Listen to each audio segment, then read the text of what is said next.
Moi, ça me fait mal au cœur d'entendre parler de tous ces animaux qui souffrent aux quatre coins du monde. Dès que je tombe sur une vidéo de maltraitance, je m'empresse de zapper car ça me fend le cœur et ça me tord les boyaux, quoi. Non mais vraiment, je trouve ça insupportable. Maintenant, quand je suis au supermarché, j'y pense systématiquement. En passant devant le rayon boucherie, par exemple, ou quand je vois les pauvres homards de la poissonnerie avec leurs menottes de plastique sur les pinces, là. Et puis je pense à ces petits agneaux à Pâques ou à l'Aïd. Quel monde de merde. Mais au fait, qu'est-ce que je fais, moi, pour y changer quelque chose ? Bonjour à toutes et à tous, aujourd'hui, je vous partage quelques idées pour aider les animaux à son échelle, comme on peut, chacun à son rythme. La première idée qui vient à l'esprit, évidemment, c'est de faire des dons à des personnes ou à des organisations qualifiées pour améliorer la condition animale. C'est vital pour les associations d'avoir des ressources financières pour mener à bien leurs actions. Je vais vous donner quelques exemples d'associations en lesquelles j'ai personnellement confiance et envers lesquelles j'ai beaucoup de reconnaissance pour leur travail. En l'occurrence, des associations que je soutiens ou que j'ai déjà soutenues. Donc il y a One Voice et Action Protection Animale, auxquelles je suis adhérente actuellement. Il y a également l'association Groin Groin, qui vient au secours de cochons, mais également d'autres animaux de la ferme, qui en prend soin pour qu'ils puissent avoir une vie et une fin de vie digne, dans de bonnes conditions. La SPA, bien évidemment, puisque aujourd'hui c'est une des associations les plus connues, qu'elle recueille énormément et elle sauve finalement de l'euthanasie énormément d'animaux. Il y a une autre association à laquelle j'ai fait un don récemment parce que je trouve son travail vraiment formidable, c'est l'association Sauve ton Bourbon et compagnie. Il y a beaucoup d'associations qui œuvrent contre l'errance animale sur l'île de la Réunion, mais en général aussi dans les DOM, parce que ce problème, on le rencontre aussi en Guadeloupe notamment. Il y a vraiment un souci de surpopulation de chiens et de chats qui n'ont pas de maître, qui prolifèrent puisqu'ils ne sont pas stérilisés. Et ces associations font un boulot de dingue sur le terrain, à la fois pour effectuer des campagnes de stérilisation, pour secourir des animaux en détresse et ensuite pour les aider à trouver leur maison, leur foyer pour la vie. Et il y a aussi l'association Teckel sans doux foyer. Alors là, c'est très spécifique. C'est une association qui est experte de cette race, qui vient au secours de Teckel, soit issus de la chasse, soit tout simplement ayant perdu leur maître parce qu'ils étaient âgés ou parce qu'ils sont allés à la maison de retraite ou des connards, qu'on se le dise, qui abandonnent leurs chiens. Et cette association a le mérite d'être une association vraiment à taille humaine, ce que je trouve assez chouette, que ce soit avec les initiatives et le boulot soit de Teckel sans doux foyer, soit de Sauve ton Bourbon et compagnie, et de bien d'autres associations qui œuvrent sur l'île de la Réunion.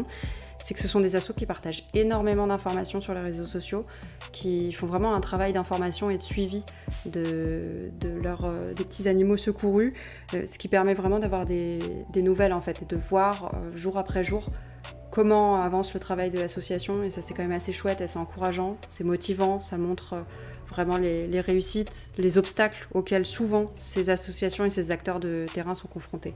Après, des associations, je pourrais vous en citer plein, mais je voulais juste lister celle-là, d'ailleurs je vais vous les répéter. One Voice, Action Protection Animale, Groin Groin, SPA, Sauve ton Bourbon et compagnie, et Teckel sans doux foyer, puisque c'est des associations en lesquelles j'ai pleine confiance, et je pense qu'ils méritent vraiment d'être soutenus. Mais bien entendu, il y en a plein d'autres qui se valent. Je voulais juste les mettre en lumière ici, notamment pour les remercier pour tout le travail qu'elles font et pour éventuellement donner des idées à des personnes qui ne seraient pas sûres ou qui hésiteraient un peu à sauter le pas. Ou peut-être vous les faire découvrir, peut-être que c'est des associations dont le travail et les convictions vous toucheront. Maintenant, comment faire pour aider les animaux si on n'a pas un gros budget, si on veut aller plus loin ou si on veut avoir recours à d'autres leviers que le don financier? Eh bien, il y a une solution assez radicale, c'est en ne les mangeant pas.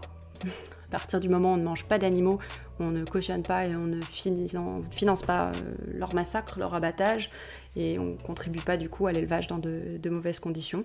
Ça, je pense qu'il n'y a pas besoin d'épiloguer, c'est une des solutions à envisager. On peut aussi aider les animaux indirectement, mais finalement assez directement, de la même manière en n'achetant pas, ou le moins possible, de vêtements et d'accessoires à base de laine, de cuir ou de fourrure. toujours autour de la consommation et du pouvoir que l'on a entre nos mains à travers notre porte-monnaie, on peut aussi aider les animaux en boycottant certaines marques. Ce qui revient beaucoup sur les réseaux sociaux en ce moment, c'est par exemple boycotter les équipements de chasse fabriqués et vendus par des marques qui soutiennent activement le lobby de la chasse.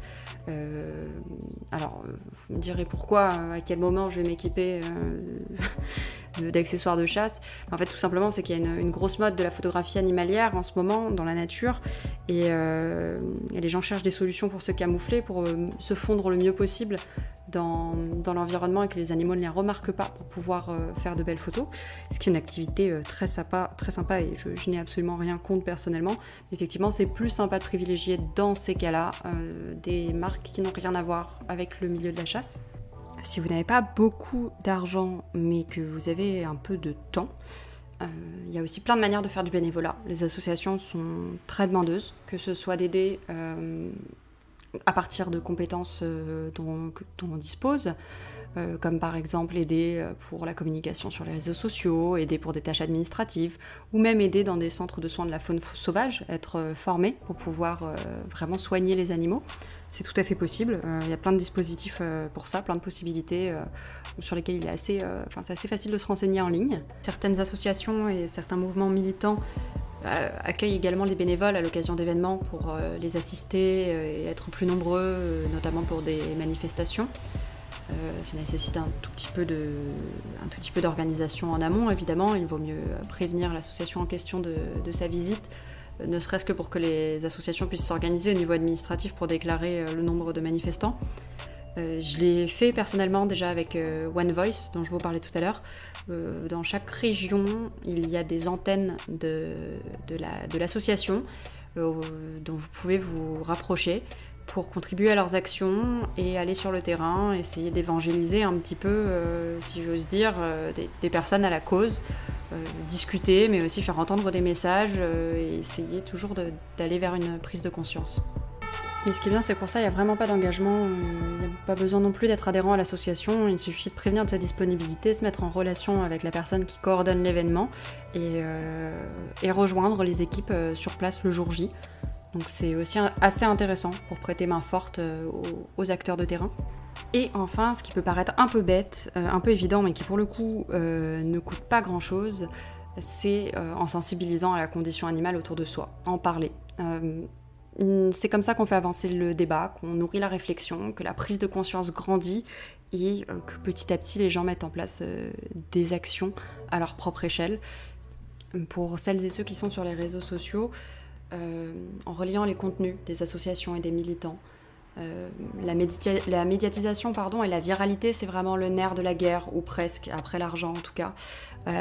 Les associations en ont vraiment besoin, elles ont besoin de visibilité et ce n'est pas rien que de les aider à porter leur message. Donc ça, ce sont des choses assez faciles à faire lorsque l'on souhaite aider les animaux, qu'on n'a pas forcément beaucoup de ressources, mais qu'on n'a pas envie de rester passif. J'espère que cet épisode vous a plu. N'hésitez pas à réagir sur le compte Instagram du podcast ou à m'écrire directement un message privé. En attendant, je vous souhaite une bonne journée et vous dis à bientôt.